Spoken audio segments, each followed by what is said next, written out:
If you love Baltimore sports, you'll love WNST.net.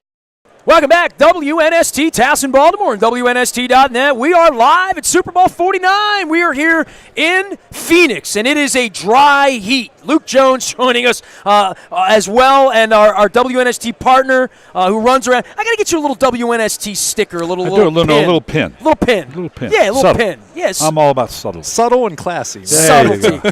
Brian Billick joining us here, as always, on behalf of the Living Classrooms Foundation, and Natalie Attire here today as well. I'm about to go to work. So what are you pitching out here? What are you selling? SeatGeek. We were talking about SeatGeek. We talked about SeatGeek a bunch. Gotta go. You know what's fascinating? Even if you're not in the ticket market, SeatGeek is a .com or the SeatGeek app. Secondary ticket market. Mm-hmm. Whatever tickets you need, you go to SeatGeek. It's an amalgam of the top 100 sites. But even if you're not in the ticket market, go and it's like watching the stock market.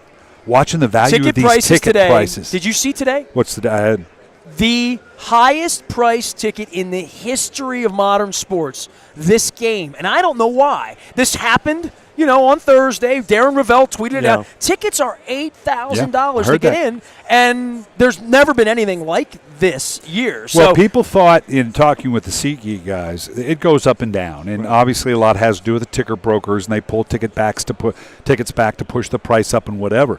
But they've never seen a fluctuation or a level. Now, you knew in the Northwest and New England, a lot of people thought it'd be suppressed.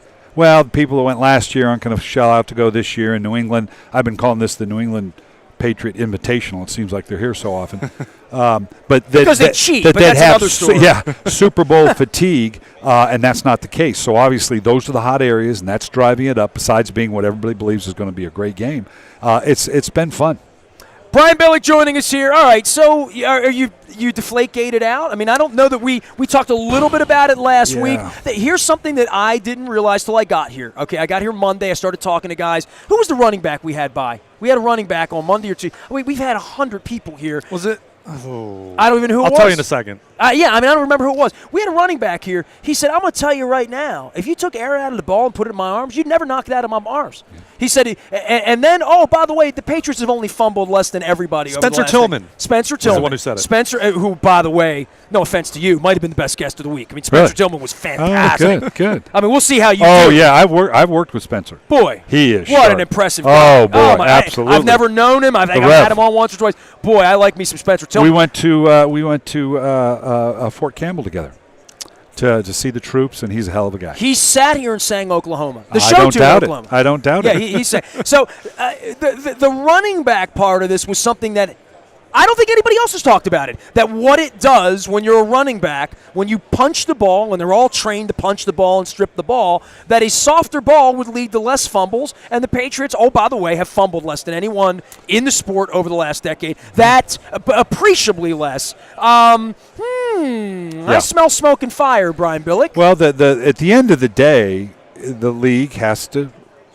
definitively prove whether it was a conscious manipulation of the ball and the rules. Simple as that. As opposed to, we can all, I can imagine, and we talked about before, I didn't even know there was a range. I don't even know if it existed when I was coaching. You know that players scuff up the ball and get it right, and that's okay. Everybody's cool with that. That's why they're allowed to prepare their game balls, and you have a kicking ball because the quarterbacks didn't want to be throwing a kicking ball. So that's gone on forever.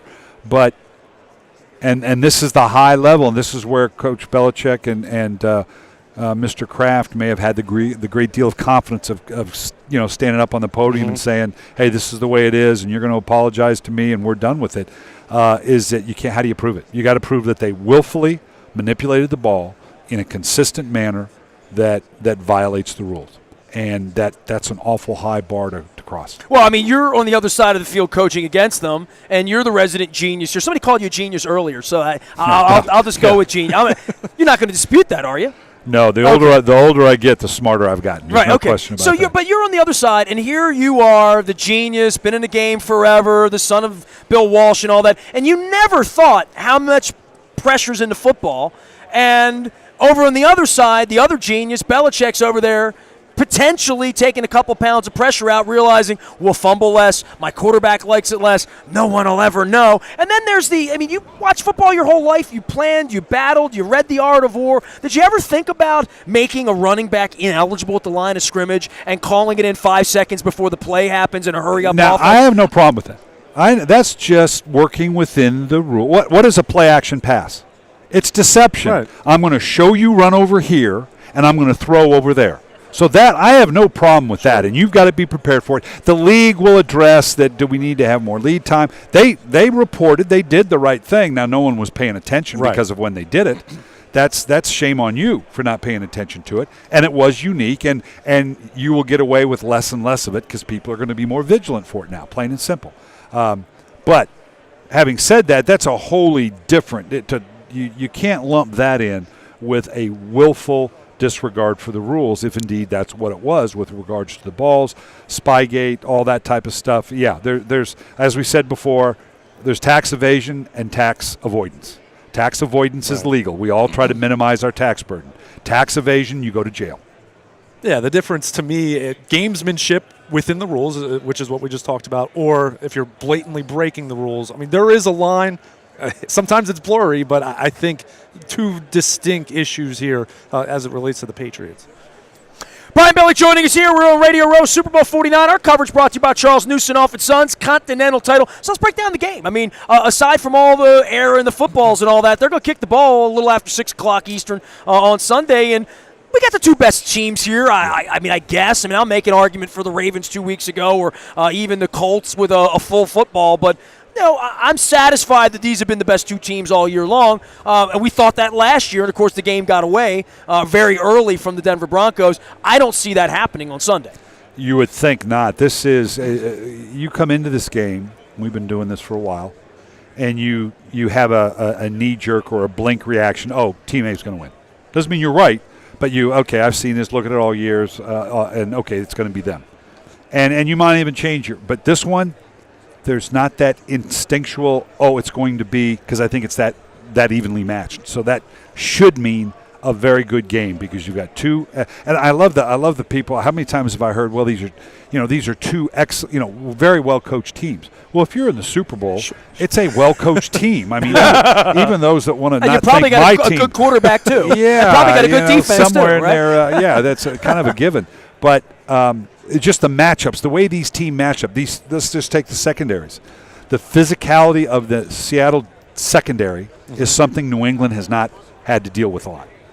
And they're going to match up very, very well. Well, that was the difference with the Ravens. The Ravens didn't have it, and that's why they're not here. The flips, and because of, we're talking about Gronk. Right. And as good as Gronk is, you've got 4 guys back there that are big and physical, and that's going to be a factor. Flip it over, you look at the matchup, there are not too many people that can match up, and I won't call them pedestrian because it obviously pisses them off, but Baldwin and Kearse, who are good, solid receivers. But you got to believe Darrelle Revis and Brandon Browner are going to match up pretty well. My guess is the way I would play it is I'd match those guys up one-on-one on the outside. I'd bring Cam Chancellor down the box, bring 5 and 6 guys to keep Russell Wilson in the pocket every single play, and obviously add that half man or full man to account for Marshawn Lynch and see if Russell Wilson can beat you from the pocket. If you love Baltimore sports, you'll love WNST.net.